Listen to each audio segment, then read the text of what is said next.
สบายดีพี่น้องวันนี้มากินอาหารอเมริกาพี่น้องอาหารเมกาโน่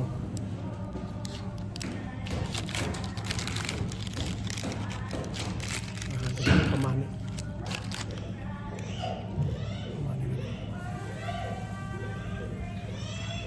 หน้าบักเกี้ยง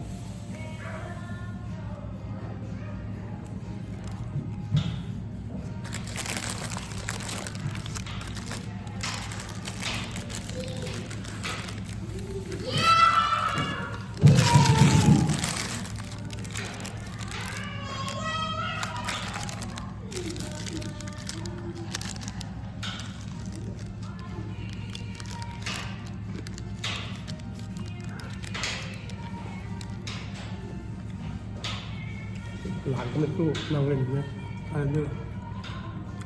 มีสไลเดอร์อยู่ข้างขา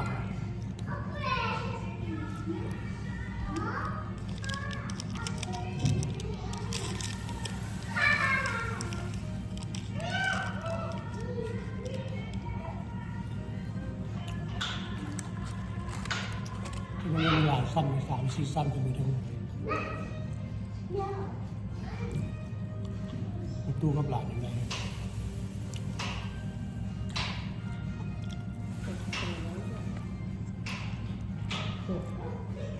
ไอ้คุณจะเป็นทางมารถกระจอดอยู่พูดรถ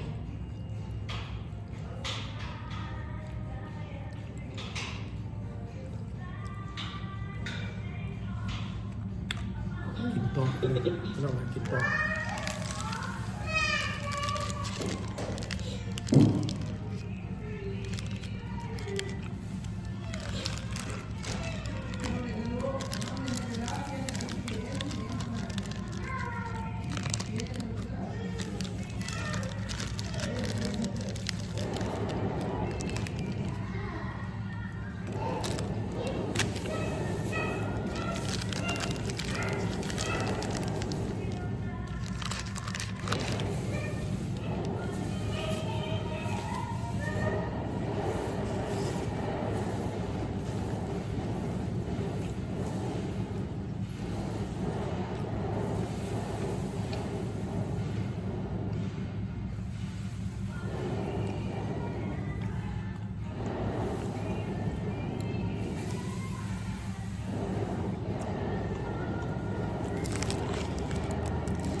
อิ่มเลยพี่น้องกินเบิด2 ก้อน